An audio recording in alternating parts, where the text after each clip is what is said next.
You see a single braid woven from a bunch of colorful threads. Looks pretty simple, right? Well, what if I told you that this one craft weaves together literally centuries of history? Everything from samurai armor to the high fashion of today's kimonos. We are about to dive into Kumihimo, the ancient Japanese art of braid making.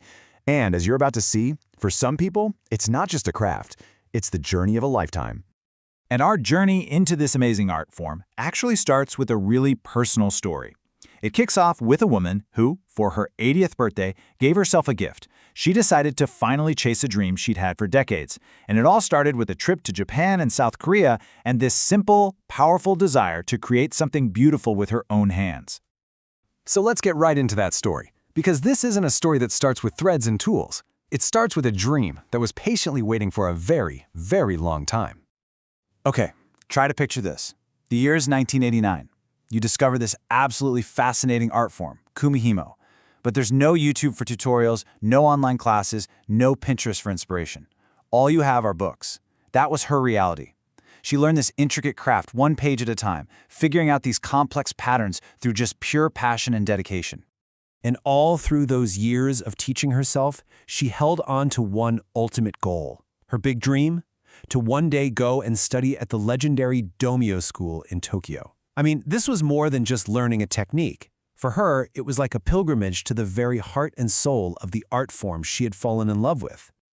So to really understand that passion, that drive, we need to pull on the threads of history a little bit. What in the world is Kumihimo, and where did it even come from? Let's take a look. The name itself, Kumihimo, really tells you everything you need to know. Kumi means to braid or to gather, and himo means cord or string. So it's literally the art of gathered threads. A simple name, but one that holds an incredibly rich history. And check out this timeline. It shows just how adaptable this craft has been. It started out in Buddhist temples as ties for sacred objects. Then it became a critical part of a samurai's gear. These strong silk braids, called odoshi, literally held their armor together, and the colors and patterns could even show which clan you belong to. By the Edo period, it was a booming craft in the big cities. And now, today, it's an art form that anyone can try. And here it is, probably its most famous and beautiful modern use. If you've ever seen someone wearing a traditional kimono, you have definitely seen Kumihimo. That decorative cord tied around the middle sash, the obi, that's called an obijime. It's not just there to hold things in place. It's an essential piece of the whole outfit's artistry. It's just a perfect showcase of Kumihimo's timeless elegance. So that brings up a good question. How did this really complex, traditional art, which used to require these big, heavy wooden looms, become something that anybody could do in their own living room? Well, that brings us to the key that unlocked this art for the rest of the world. And believe it or not, the key was a simple foam disc. This little invention completely changed the game. It was created by a woman named Makako Tada, and in this amazing twist, she ended up becoming our author's teacher. This lightweight, portable disc took the place of the big, traditional Maridai looms, and just like that, Kumihimo became accessible to everyone, everywhere. And with that little disc, you could make the classic round braid, the Kongo gumi. And the process itself, it's just so satisfying and almost meditative. You move one thread down, then one thread up. Then you turn the disc. Down, up, turn. It's this simple, steady rhythm that magically transforms 8 separate threads into one strong, beautiful cord. You know, the really cool thing about any art form is how it connects with other things. Kumihimo doesn't just exist in a bubble.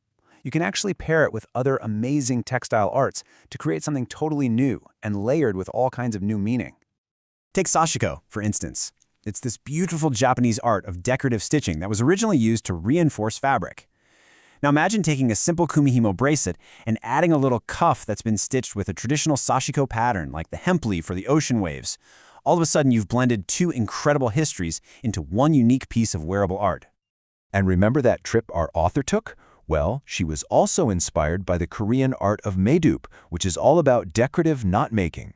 And these are not just any knots. Look at the symbolism here. The garakshi knot represents eternal love. The nabi, or butterfly knot, stands for transformation and beauty. Just like the braids, these knots are packed with deep cultural meaning.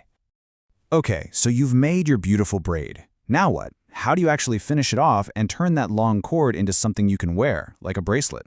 Well, this is where we make this circle complete.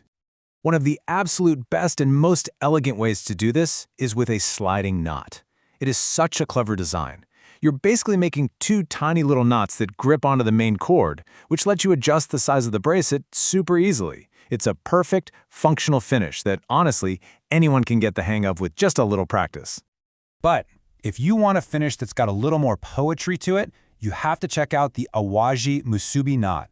What I love about this one is its meaning. It symbolizes a connection, a bond that actually gets stronger the more you pull on it. I mean, what a beautiful metaphor for a relationship, right?